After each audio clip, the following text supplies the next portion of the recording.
Halo anak-anak, apa kabar? Kita sudah sampai di bab 5. Kita akan membahas dan belajar bersama-sama tentang sifat dan kegunaan benda. Ini adalah kurikulum merdeka, pelajaran IPA dan IPS untuk kelas 3, bab 5. Mari kita mulai. Anak-anak, ini gambar apa ini? Oh, anak-anak sedang main sepeda ya. Nah, saat hendak bermain sepeda, ini kisahnya Tony baru tahu kalau ban sepedanya itu kempes ya. Anginnya kurang. Tony bergegas mengambil pompa ban. Lalu Tony memasukkan angin ke dalam ban sepedanya melalui alat pompa. Angin akan menempati ruang dalam ban sehingga ban tidak kempes lagi. Anak-anak, dari cerita di atas kita dapat mengamati bahwa benda memiliki bentuk dan fungsi yang khas. Saya ulangi, benda memiliki bentuk dan fungsi yang khas. Pada bab ini kita akan mempelajari berbagai sifat benda dan manfaatnya. Oleh sebab itu, mari anak-anak kita simak, kita ikuti dengan baik agar kalian dapat mendapatkan manfaatnya. Mari kita lanjutkan. Kalau kita melihat peta konsep apa yang kita pelajari pada bab ini, yaitu sifat dan kegunaan benda. Kita akan belajar mengenai ciri-ciri benda. Yang disebut benda itu apa sih? Gitu. Kemudian kita juga mau melihat wujud daripada benda itu. Lalu bagaimana perubahan wujud benda dan perubahan sifat dari benda. Nah, tujuan kita belajar ini agar anak-anak semua dapat yang pertama menjelaskan ciri-ciri dan sifat berbagai wujud benda dan kegunaannya itu apa. Yang kedua, menjelaskan konsep perubahan berbagai wujud benda. Dan yang ketiga, menjelaskan manfaat terjadinya perubahan wujud benda dalam kehidupan sehari-hari. Baik anak-anak, mari kita mulai belajar di bagian A. Pada bagian A, bab 5 ini adalah mengenai ciri-ciri benda. Mengapa sesuatu itu disebut benda?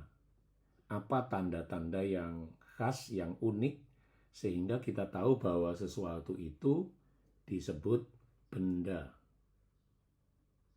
Nah, tahukah kamu ketika kamu mungkin pernah membuat es batu ya. Nah, es batu itu terbuat dari air yang berbentuk cair yang diletakkan di dalam wadah. Lalu wadah itu ditaruh di dalam freezer. Setelah beberapa jam di dalam freezer, air akan membeku dan mengeras. Hal tersebut merupakan salah satu contoh perubahan wujud dari benda cair menjadi benda padat. Nah, anak-anak, mari kita lihat. Ya, kita mau mulai belajar tentang ciri-ciri benda. Ciri-ciri benda, ya setiap benda kan punya, disebut benda itu karena punya ciri khas ya. Ya, yang pertama, setiap benda itu memang memiliki wujud. Dan wujud itu ya bisa dilihat, kelihatan gitu ya. Yang pertama adalah benda itu memiliki massa. Ya disebut massa benda ya. Dan yang kedua memiliki volume. Mari anak-anak baca bersama-sama mulai dari benda memiliki ciri yang dapat dilihat. Oke, kita baca sama-sama. 2, 3. Benda memiliki ciri yang dapat dilihat, yaitu memiliki massa, memiliki volume. Nah, apa yang dimaksud dengan massa? Massa benda itu apa ya? Kemudian volume benda itu apa ya? Mari kita simak penjelasan selanjutnya. Massa benda. Massa benda itu penjelasannya seperti ini ya. Massa bergantung pada banyak atau sedikitnya bahan penyusunnya.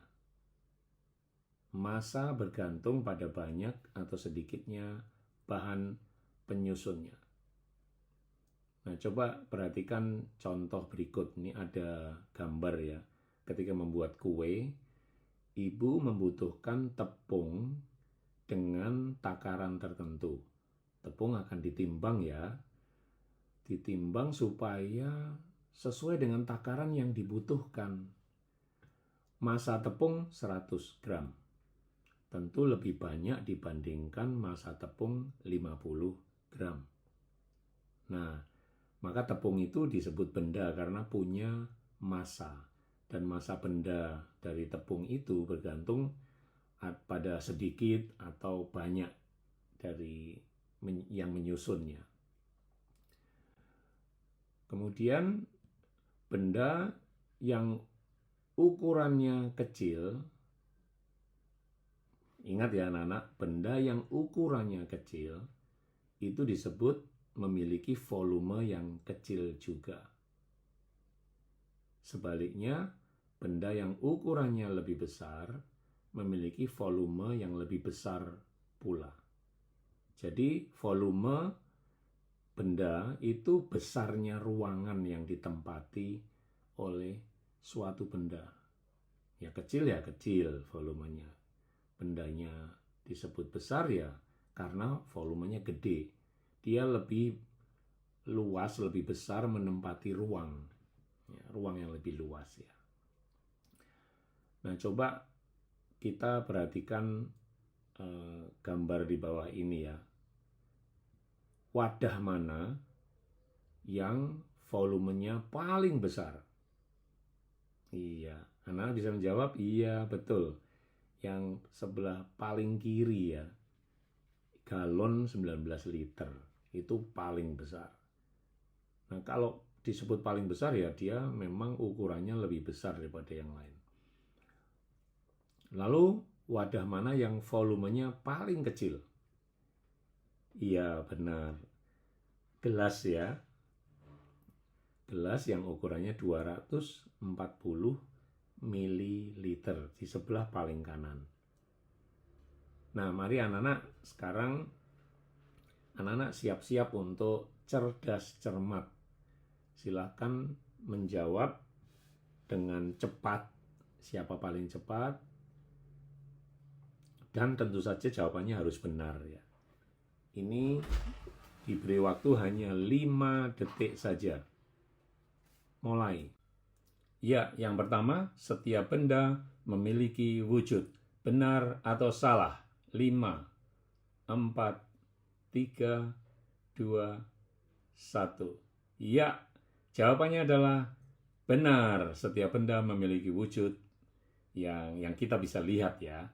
Kemudian yang nomor 2, benda memiliki ciri yang dapat dilihat, yaitu 5, 4, 3, 2, 1. Ya, ada 2 ciri benda yang dapat dilihat, yaitu memiliki massa dan volume benda.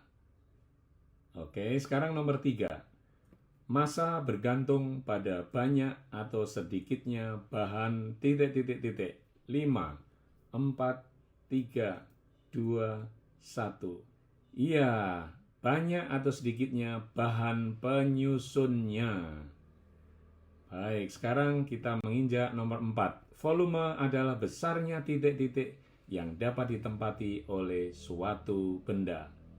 5, 4, 3, 2, 1. Besarnya apa? Ya, ruang. Oke, anak-anak, siapa yang betul semua? Baik, kita lanjutkan pada bagian B. Sekarang kita mau belajar mengenai wujud benda di bagian B ini.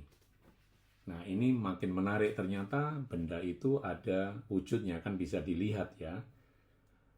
Baik, anak-anak, berdasarkan wujudnya, benda itu dikelompokkan menjadi 3 jenis, yaitu benda padat, benda cair, dan benda gas. Ini kalian boleh catat ya. Ya, semua yang ada catatan di sini, ada tulisan catatan, kalian boleh catat. Nah, ada yang bisa kasih contoh enggak benda padat itu apa? Ada? Iya, benda cair itu apa?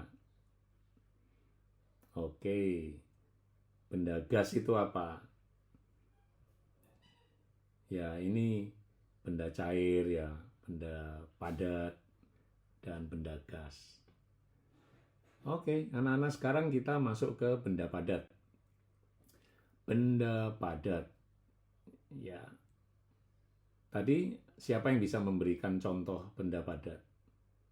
Ya, betul ya, misalnya pensil, gunting, kuas misalnya, tas, meja, ya, merupakan contoh benda padat.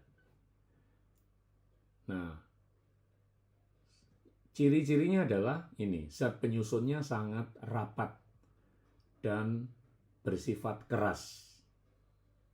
Ya, kemudian yang kedua, bentuknya tidak berubah. Tidak berubah mengikuti bentuk wadahnya. Jadi misalnya pensil kalau ditaruh di dalam gelas, pensilnya ya tetap begitu bentuknya, tidak berubah. Tidak lantas menjadi berbentuk seperti gelas ya. Nah, kemudian volumenya itu tetap tidak berubah-berubah. Itu benda padat ya. Kemudian yang terakhir, benda itu dapat berubah jika diberikan perlakuan tertentu. Misalnya dipatahkan, dibengkokkan, ya, atau dipotong, ya, bisa berubah kalau ada perlakuan tertentu. Ya, misalnya ini ya, contoh-contohnya tadi ada penghapus, ada pensil, kuas, buku ya, penggaris dan sebagainya. Itu benda padat. Ingat-ingat ini, boleh dicatat ini ya, apa ciri-cirinya. Kemudian benda cair yang kedua. Benda cair itu zat penyusunnya tidak terlalu rapat. Kemudian bentuknya bisa berubah-ubah mengikuti wadah dan volumenya itu tetap. Mungkin wadahnya ditaruh di botol, dia berbentuk botol. Ditaruh di gelas, dia berbentuk gelas. Tapi volumenya itu tetap. Lalu dia menekan ke segala arah. Sehingga semua ruangan itu terisi. Nah, itu ciri khas dari benda cair. Karena dia menekan ke segala arah. Semuanya terisi, semua ruangan itu. Sehingga bentuknya ya seperti wadahnya. Nah, permukaan benda cair itu selalu datar, selalu ya datar ya, tidak menggembung atau mencekung, tidak, tapi selalu datar. Kemudian benda cair itu akan mengalir dari tempat yang tinggi ke tempat yang rendah. Itu cirinya benda cair. Nah, anak-anak bisa kasih contoh enggak benda cair yang seperti apa ini, yang seperti yang kita bahas ini? Ya benar ya, itu air teh misalnya termasuk benda cair karena bentuknya akan mengikuti wadahnya. Kalau air teh itu ada di dalam teko, maka berbentuk seperti teko. Lalu kalau dituangkan ke dalam gelas, dia berbentuk seperti gelas. Lalu air teh ini mengalir dari tinggi ke rendah. Tidak bisa ya dari rendah ke tinggi. Baik, sekarang yang ketiga adalah benda gas. Tadi kita sudah bahas mengenai benda padat, benda cair, dan sekarang benda gas. Itu zat penyusunnya sangat renggang. Kemudian dia mengisi seluruh ruangan, bentuknya mengikuti bentuk wadahnya, dan menekan ke segala arah. Ya bedanya dengan benda cair hanya zat penyusunnya aja yang sangat renggang ya. Jadi terlihat sangat ringan. Nah, apa contohnya? Ya, gas yang ditiupkan ke dalam balon akan memenuhi seluruh ruang pada balon itu dan bentuknya menjadi ya ikut bentuk balonnya seperti apa. Baik, sekarang anak-anak boleh istirahat, ya minum atau ke kamar kecil. Nanti kita akan belajar yang bagian C. Boleh di pause dulu. Mari kita lanjutkan di bagian C. Pada bagian C ini, kita akan belajar mengenai perubahan wujud benda. Tadi kan kita sudah belajar mengenai wujud benda itu apa, kemudian sekarang perubahannya seperti apa. Perubahan wujud benda itu misalnya mencair ya. Mencair itu dari apa ke apa, nanti kita belajar. Kemudian membeku itu bagaimana? Lalu menguap itu apa? Mengembun itu apa? Mengkristal itu apa? Dan menyublim itu apa? Nah, ini perubahan wujud benda. Kita bisa lihat ternyata wujud benda bisa berubah kalau diberi perlakuan khusus. Mari kita lihat yang pertama, mencair. Mencair merupakan proses perubahan wujud benda dari padat ke cair. Dari mana ke mana? Padat ke cair. Anak-anak bisa kasih contoh enggak? Mencair itu ya dari padat ke cair itu kira-kira apa ya? Ya, boleh ya. Nah, saya akan memberikan contoh misalnya es krim ya. Es krim ini kan padat awalnya.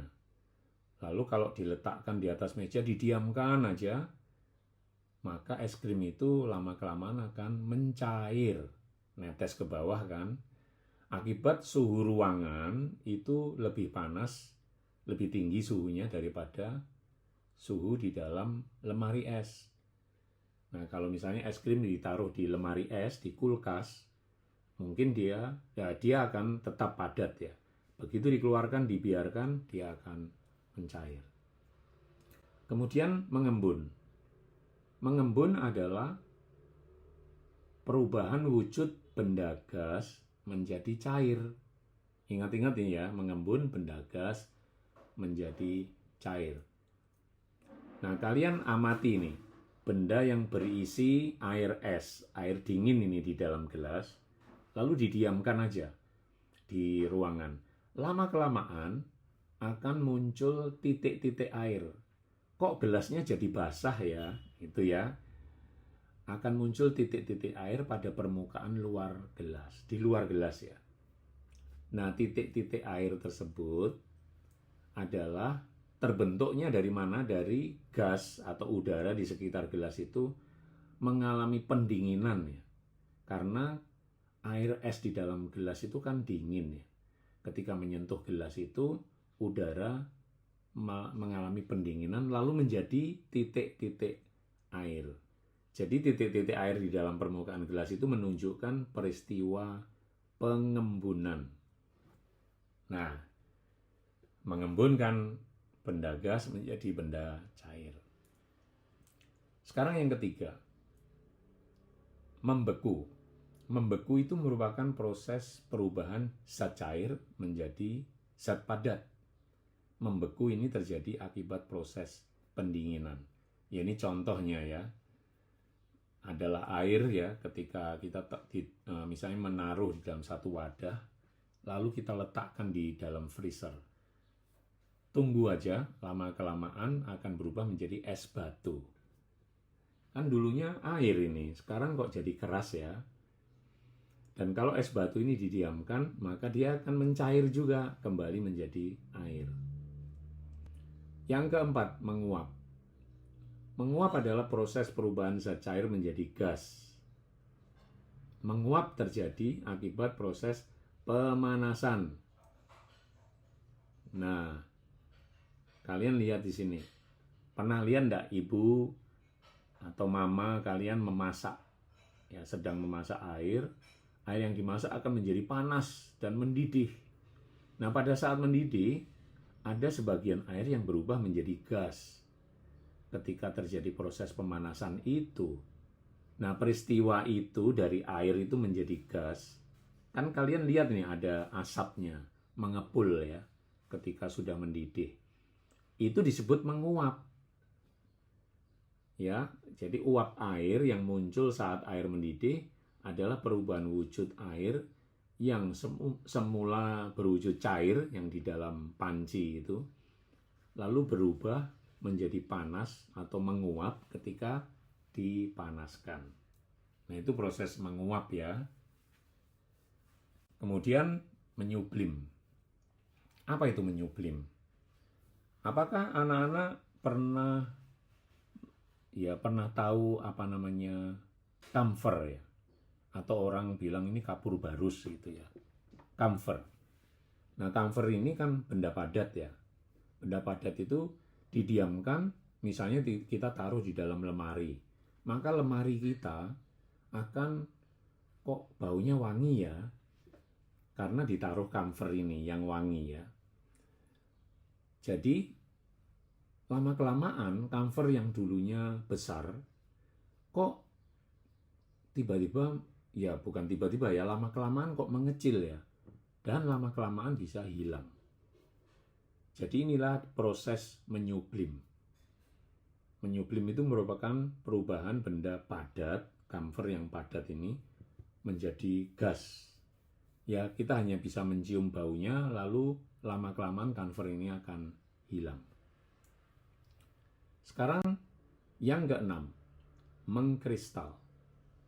Mengkristal itu merupakan proses perubahan benda gas menjadi benda padat. Gas menjadi padat.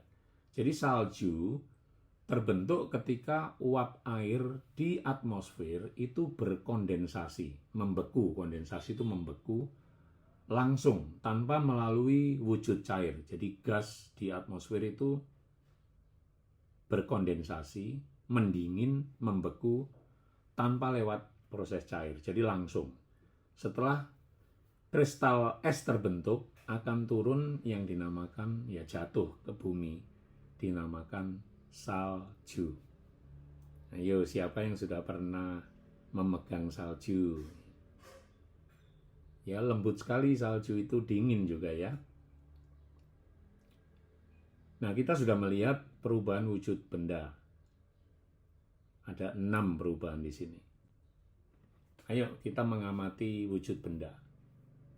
Kalian boleh praktek nih sekarang. Kumpulkan semua benda.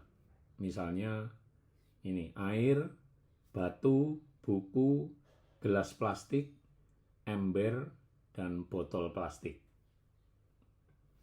Ya, lakukan kegiatan tersebut bersama-sama ya. Dengan temanmu. Mungkin bisa bertiga ya. Boleh satu kelompok ya. Nah, lakukan ini.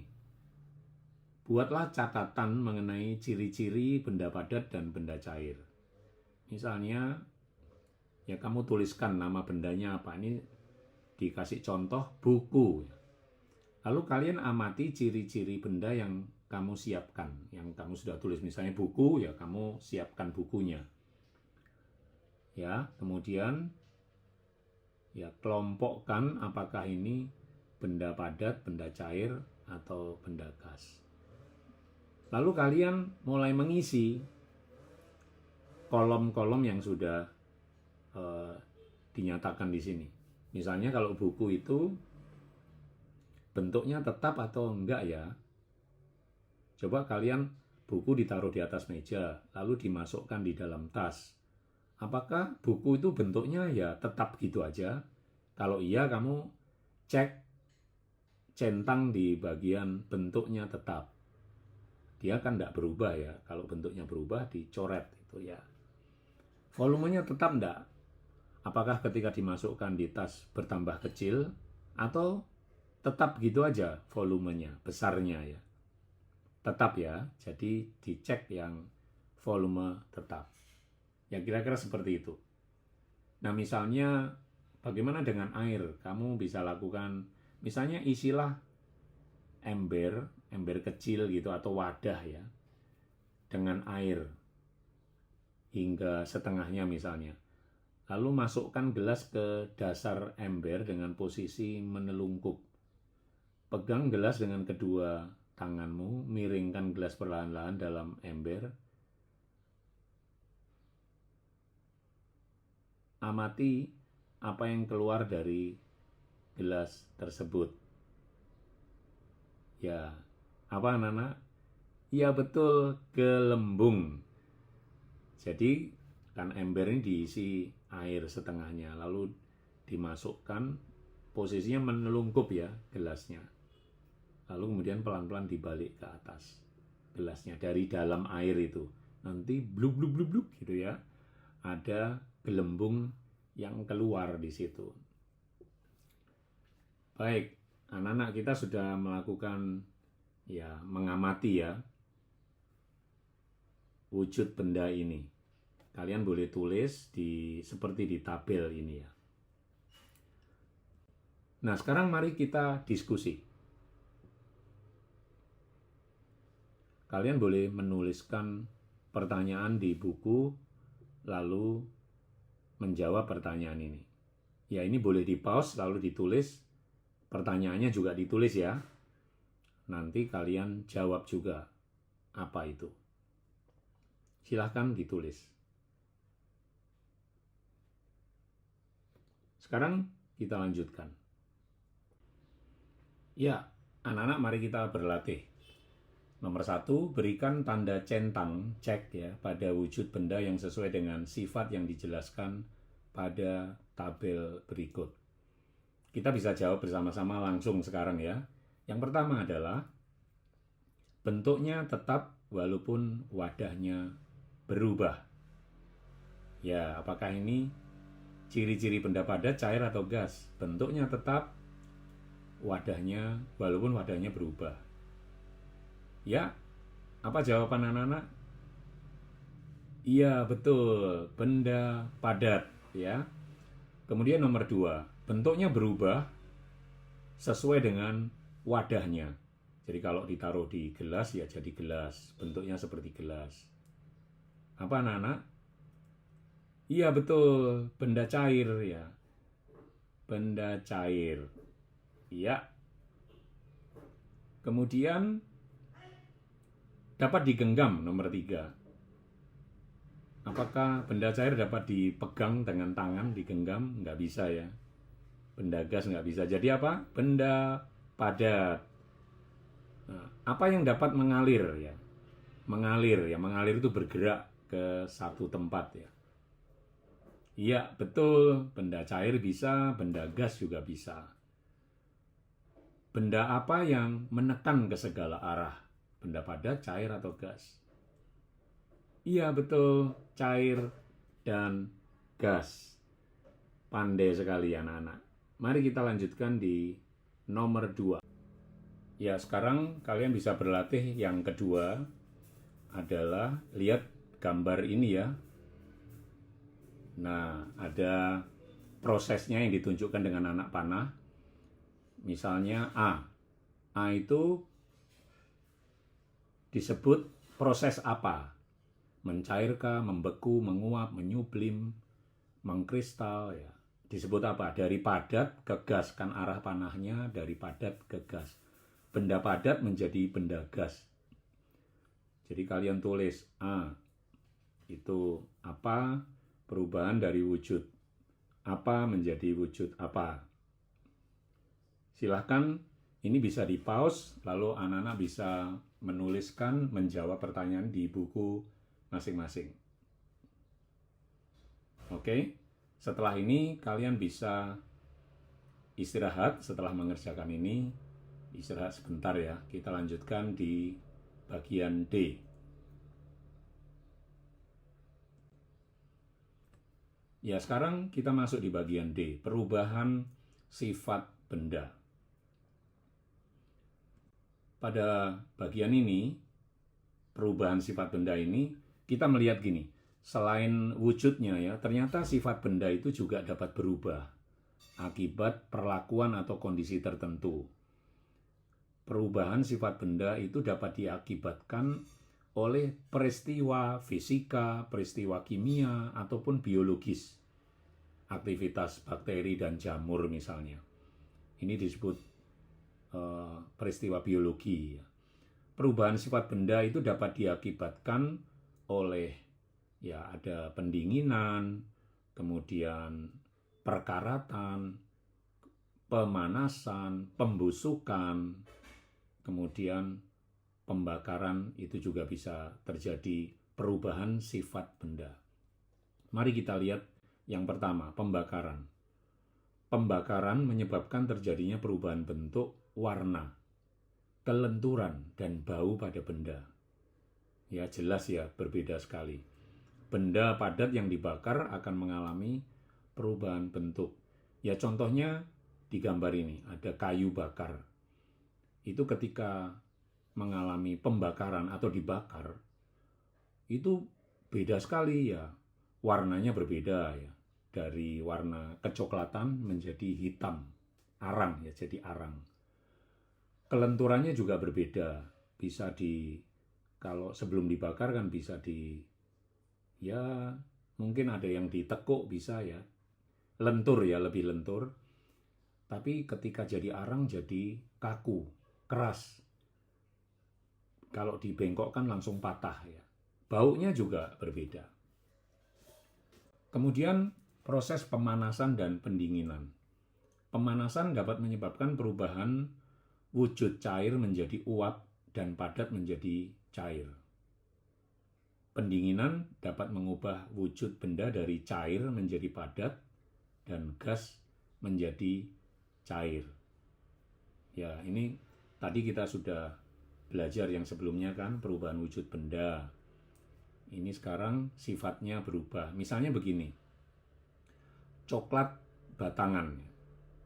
Ini ada coklat, lalu coklat ini dipanaskan, maka akan mencair. Seperti di mangkuk itu berubah menjadi coklat cair. Nah, susu cair, ini pendinginan. Kalau susu cair didinginkan, maka dapat berubah menjadi es krim. Ya, jadi padat ya. Jadi ini adalah perlakuan tertentu, proses yang dialami satu benda lalu mengalami perubahan sifat. Kemudian yang ketiga, pembusukan. Pembusukan ini disebabkan oleh bakteri pembusuk.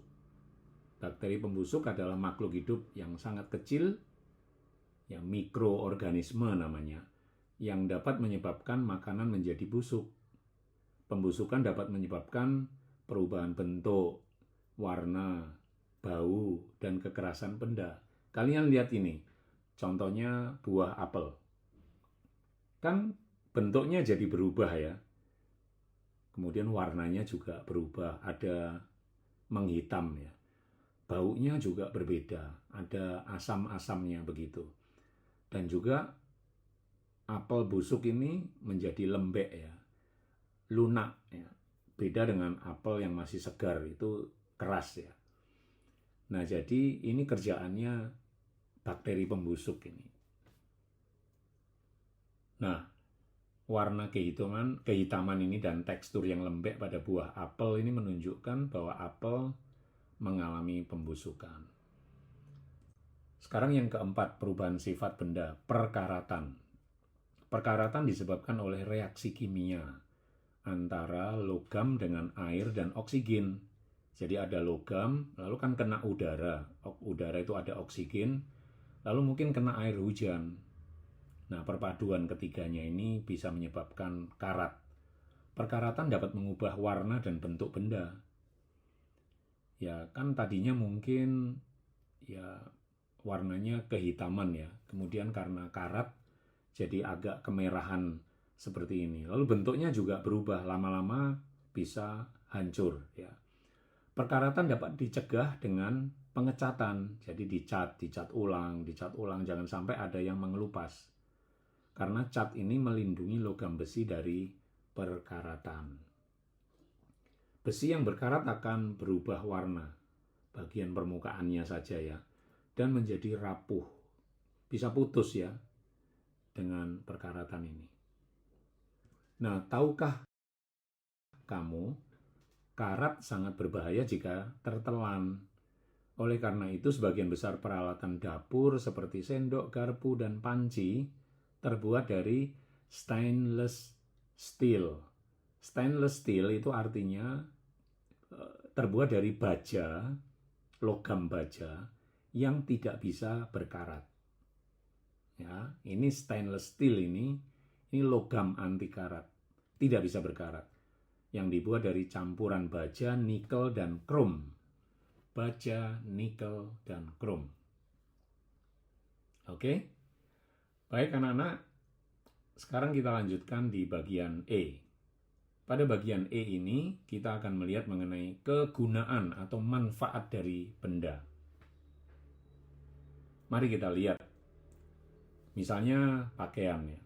Pakaian berfungsi untuk melindungi tubuh dari sinar matahari dan menutup tubuh ya, supaya tidak kepanasan atau kedinginan. Pakaian katun misalnya dari bahan katun terbuat dari serat kapas. Nah, benda yang terbuat dari kapas ini punya sifat mudah menyerap air ya, atau menyerap keringat. Ya, itulah fungsi pakaian. Kemudian payung ya. Payung berfungsi untuk melindungi tubuh dari tetesan air hujan atau panas matahari. Payung terbuat dari plastik, dan plastik banyak digunakan oleh manusia dalam kehidupan sehari-hari. Anak-anak tahu apa kegunaan plastik lainnya? Bisa disebutkan? Ya benar, ember ya, untuk ember, lalu kemudian untuk pembungkus kue, pembungkus makanan, dan banyak lagi ya, wadah-wadah makanan juga. Ada kursi untuk meja yang kalian pakai itu ya. Ya, itu kegunaan benda ya. Kemudian misalnya pensil. Pensil digunakan untuk apa? Menulis ya. Pensil terbuat dari kayu dengan arang di bagian tengah. Benda yang dibuat dari kayu memiliki sifat kuat dan mudah dibentuk. Nah, kayu ini berasal dari batang-batang pohon yang ada di hutan, bukan? Lalu dimanfaatkan. Ya, seharusnya dimanfaatkan menjadi ya bijaksana ya. Sehingga hutan itu tidak rusak dan tetap asri, tetap lestari. Ini kegunaan benda. Nah, sekarang mari kita lihat. Tadi kita ingat apel yang busuk tadi ya. Mari kita mengamati peristiwa pembusukan pada buah. Kamu bisa melakukan pencobaan ini ya. Ya, alat dan bahan, alat tulis, ada 2 jenis buah yang nanti minta di dapur ya, contohnya potongan buah apel atau 1 buah pisang ya. Kemudian ada 1 toples dan 1 mangkuk untuk kita lakukan pencobaan ini. Misalnya ya kita buat kelompok lah ya, 4-5 anak atau 3 anak juga boleh. Nah, tiap-tiap kelompok menyiapkan 2 jenis buah yang dibawa dari rumah atau yang ada di tempat kalian itu. Letakkan salah 1 buah dalam stoples, lalu tutup dengan rapat. Letakkan buah lainnya di atas mangkuk dan letakkan mangkuk di ruangan terbuka. Biarkan kedua buah tersebut pada wadahnya selama seminggu ya, 1 minggu dibiarin ya. Dibiarkan begitu saja. Tapi setiap hari kalian lihat bagaimana perubahannya. Nah, kalian bicarakan, diskusikan hasil kegiatanmu dengan menjawab pertanyaan-pertanyaan pada kolom diskusi nanti sebentar lagi. Tulislah dan jawaban pertanyaan di bawah ini. Bagaimana kondisi warna, aroma, dan tekstur? Tekstur itu bentuknya buah kalau dipegang itu ya. Dari kedua buah itu setelah 1 minggu. Apakah teksturnya tetap padat atau lembek? Warnanya bagaimana? Aromanya bagaimana? Cek dua-duanya ya. Yang di dalam toples bagaimana? Yang di mangkok bagaimana? Kemudian kedua, ini setelah 1 minggu ya, pembusukan pada buah manakah yang lebih cepat terjadi? Buah dalam toples atau mangkok? Kenapa demikian? Ya, kamu bisa diskusikan, menjawab. Ini boleh di pause ya. Anak-anak, mari kita berlatih. Ada 2 pertanyaan ini. Perhatikan gambar A di samping ini ya. Ada gembok yang berkarat. Apa perubahan sifat benda yang terjadi pada gambar tersebut? Ada yang bisa menjawab? Iya benar, perkaratan. Apa ciri-ciri dari perubahan sifat tersebut? Ya berubah ya, warnanya jadi berubah, bentuknya juga jadi berubah, lalu juga jadi rapuh ya, jadi mudah patah. Sekarang pertanyaan yang kedua. Perhatikan gambar B di samping. Gambar apa ini? Ya bara api ya, ada kayu yang dibakar lalu masih menyala, tapi sebagian besar sudah jadi arang. Apa peristiwa yang terjadi pada gambar tersebut? Ada yang tahu? Ya betul, pembakaran. B, apakah wujud benda tersebut dapat kembali ke wujud semula, jadi kayu lagi misalnya? Jelaskan alasanmu. Bisa nggak? Nggak bisa ya. Karena memang sudah melalui proses pembakaran sehingga sifat bendanya berubah. Jadi nggak bisa balik lagi. Baik anak-anak, kita sudah belajar banyak di sini. Tadi dicatat ya, kemudian dijawab kalau ada pertanyaan. Dan selanjutnya kita akan menuju ke bab selanjutnya, yaitu gerak benda. Sampai jumpa di lain waktu.